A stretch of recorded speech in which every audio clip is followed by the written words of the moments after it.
Hello दोस्तों। आज हम पढ़ने वाले हैं प्रोटीन सेकेंडरी स्ट्रक्चर प्रिडिक्शन के बारे में और इनमें जो टूल्स यूज होते हैं उनके बारे में आज हम स्टडी करने वाले हैं।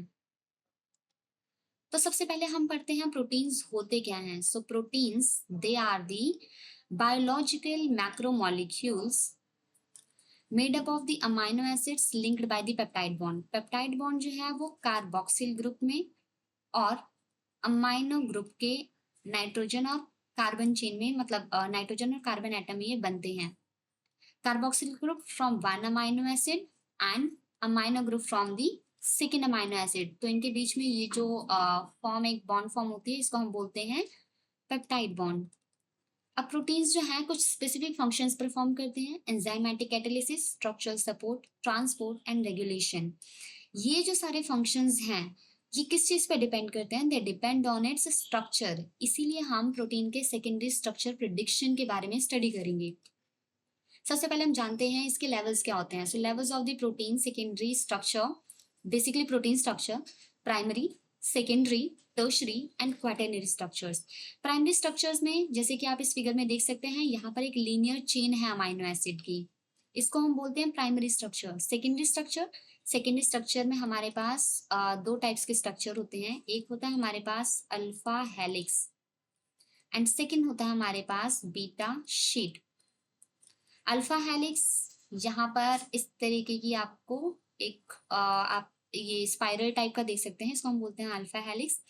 एंड बीटा शीट्स में हमारे पास दो टाइप्स होते हैं। एक तो या तो ऐसे दोनों जो शीट्स हैं हमारे पास ऐसे हों, मतलब पैरेलल डायरेक्शन में हों और इनके बीच में जो है ऐसे हमारे पास बॉन्डिंग बनती है, और या तो ये होंगे एंटी पैरेलल डायरेक्शन में और इनके बीच में बॉन्डिंग होगी। तो ये टू टाइप्स के होते हैं बीटा शीट्स। अल्फा शीट के बारे में मैं एक और चीज बता देती हूँ। अल्फा शीट में जो है बॉन्डिंग जब होती है हाइड्रोजन बॉन्ड वो होती है फर्स्ट चेन जो है, यहाँ पर सपोज यहाँ पर हमारे पास चार अमाइनो एसिड्स होते हैं, ठीक है। तो फर्स्ट अमाइनो एसिड और फोर्थ अमाइनो एसिड के बीच में ही बॉन्डिंग बनती है, यानी कि इन्हीं दोनों अमाइनो एसिड्स के बीच में ही एक हाइड्रोजन बॉन्ड फॉर्म होता है, ठीक है। सो प्राइमरी स्ट्रक्चर में पेप्टाइड बॉन्ड होता है हमारे पास। सेकेंडरी स्ट्रक्चर में हमारे पास होता है hydrogen bond. And tertiary structure जैसे कि आप इस स्ट्रक्चर में देख सकते हैं वो एक 3D फॉर्म में फोल्ड हो जाता है। इसमें हमारे पास बहुत सारी इंटरेक्शंस जो होती हैं, हाइड्रोजन बॉन्ड भी होता है हमारे पास, वेंडर वॉल्स इंटरेक्शन भी होती है हमारे पास, आयोनिक बॉन्ड्स बनते हैं हमारे पास, इससे बहुत सारी इंटरेक्शन होती है। और सेम इंटरेक्शंस जो हैं वो क्वाटरनरी स्ट्रक्चर में भी पाई जाती हैं।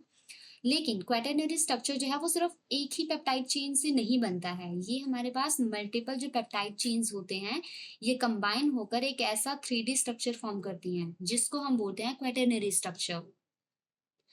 अब हम पढ़ते हैं प्रोटीन के सेकेंडरी स्ट्रक्चर प्रिडिक्शन के बारे में। प्राइमरी स्ट्रक्चर हमने ऑलरेडी स्टडी कर लिया है। सेकेंडरी स्ट्रक्चर में अल्फा हेलिक्स है, बीटा शीट्स है, टर्न्स एंड लूप्स हैं। अब मैं आपको बताती हूँ टर्न्स और लूप्स बेसिकली होते क्या हैं। सपोज यहाँ पर ही हमारे पास बीटा शीट है, ये है इसका एक, और यहाँ पर जो है ये, अब सपोज ये है एंटी पैरेलल डायरेक्शन में, तो यहाँ से ये वाली जो आपको लाइन दिख रही है, ये जो आपको कर्व टाइप दिख रही है, इसको हम बोलते हैं टर्न। यानी कि अगर हमारे बीटा शीट जो है एंटी पैरेलल डायरेक्शन में हो और उनको एक हमारे पास कोई अगर चेन ज्वाइन कर रही है उसको हम बोलते हैं टर्न। और सपोज हमारे पास ये जो दोनों हैं बीटा शीट्स ये सेम डायरेक्शन में हो, तो यहाँ से निकल के जो कॉइल यहाँ पर आकर ज्वाइन करती है, यानी कि ये वाली कॉइल, बेसिकली ये वाली कॉइल, इस कॉइल को हम क्या बोलते हैं? इस कॉइल को हम बोलते हैं टर्न। अब हम आते हैं methods of secondary structure prediction. इसके पहले मैं आपको ये बता देती हूँ कि सेकेंडरी स्ट्रक्चर प्रेडिक्शन की नीड क्या है। What is the need of this secondary structure prediction? First is 3D structure prediction के लिए क्या है, हमारे पास जब हम कोई भी एक्सपेरिमेंट परफॉर्म करते हैं तो हमारे पास जो है लीनियर चेन आती है अमाइनो एसिड्स की। अमाइनो एसिड से लीनियर चेन आती है, यानी कि उसका एक हमारे पास पर्टिकुलर सीक्वेंस होता है।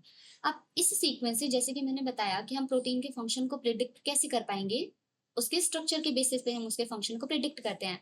अब ये हमारे पास लीनियर चेन है अमाइनो एसिड की, इससे हमें उसका स्ट्रक्चर डेवलप करना पड़ेगा ताकि हम उसके फंक्शन को प्रिडिक्ट कर पाए। सो दिस बेसिकली ये जो सेकेंडरी स्ट्रक्चर प्रिडिक्शन है, it act as a bridge between the linear sequence of amino acid with that of the 3D structure prediction. Next is alternative experimental methods. तो जो हम experimental methods use करते हैं वो है हमारे पास x ray based, cryo and NMR. हम अपने लैब्स में, लेबोरेटरीज में बेसिकली यही तीन मेथड्स जो हैं परफॉर्म यूज किए जाते हैं for the experimental methods like to predict the protein structure.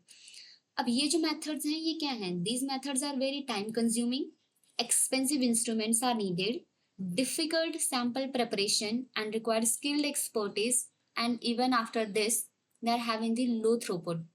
अब इसमें क्योंकि ये इतना ज़्यादा टाइम कंज्यूमिंग है इसलिए हम कंप्यूटर बेस्ड मेथड्स पे शिफ्ट हुए हैं, ताकि कंप्यूटर बेस्ड मेथड्स जो हैं मैं आपको उनके टूल्स भी बताऊंगी और कितने मेथड्स जो यूज होते हैं कंप्यूटर बेस्ड लाइक प्रिडिक्शन के लिए, हम उसके बारे में डिस्कस करेंगे। तो इसलिए हम एक्सपेरिमेंटल बेस्ड मेथड्स से हम शिफ्ट हुए हैं क्या, कंप्यूटर बेस्ड मेथड्स पे। इसकी जो टाइम कंज्यूमिंग, ये इतना टाइम कंज्यूमिंग नहीं है जितना कि एक्सपेरिमेंटल मेथड्स टाइम कंज्यूम करते हैं, इतना एक्सपेंसिव भी नहीं है। Next is unknown proteins prediction. अब जो अननोन प्रोटीन है हम उसको भी प्रिडिक्ट कर सकते हैं protein secondary structure prediction tools के हेल्प से। Drug design and disease studies, advanced structure prediction and protein folding. इसके थ्रू हमें ये भी पता चल जाएगा कि जो प्रोटीन्स फोल्ड हो रहे हैं उनका क्या पैटर्न है। वो अल्फा शीट में लाइक वो बीटा शीट्स फॉर्म करें या फिर अल्फा हेलिक्स फॉर्म करें, कॉइल्स या फिर टर्न्स फॉर्म करें, हमें उनके बारे में भी इंफॉर्मेशन मिल जाएगी। अब हम आते हैं methods of secondary structure prediction. Statistical method जो है ये बेसिकली किस चीज पे बेस्ड है? जो स्टैटिस्टिकल मेथड्स हैं it is based on the frequency of what sorry it is based on the frequency of amino acid in the non-protein structure। Non जो प्रोटीन हमारे पास स्ट्रक्चर है उसमें एक पर्टिकुलर अमाइनो एसिड की क्या फ्रीक्वेंसी है कि वो अल्फा हेलिक्स फॉर्म करेगा या बीटा शीट फॉर्म करेगा या टर्न या लूप फॉर्म करेगा।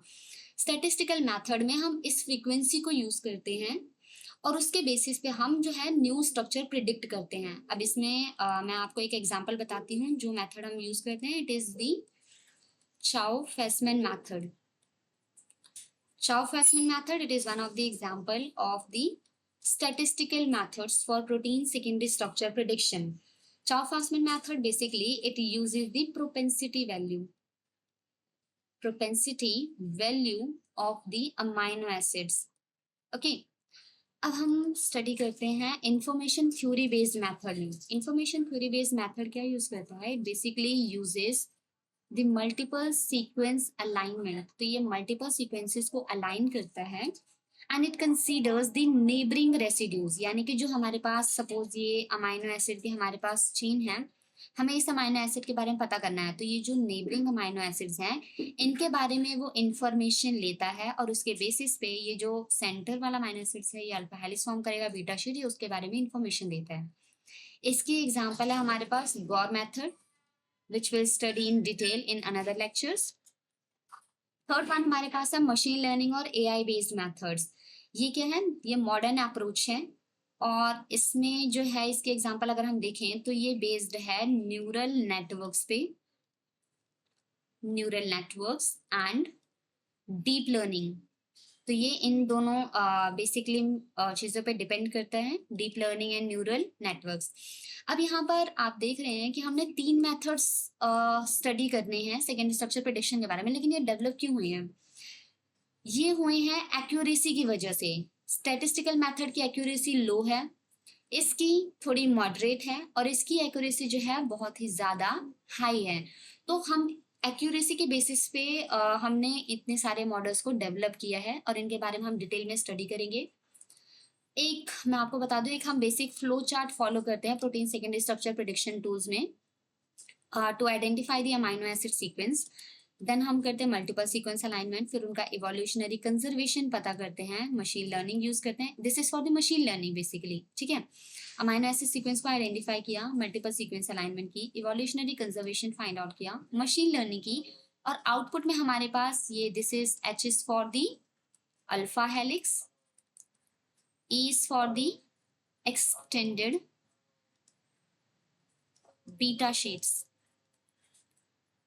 and C is for the coils इसमें आपके पास टर्न भी आ सकते हैं, इसमें आपके पास लूप भी आ सकते हैं। ठीक है, so this is all about the protein secondary structure prediction. In our next lecture we'll study about the Chau-Fasman method in very detail. अगर आपको ये वीडियो अच्छी लगी हो तो लाइक शेयर एंड सब्सक्राइब करना ना भूलें। Thank you.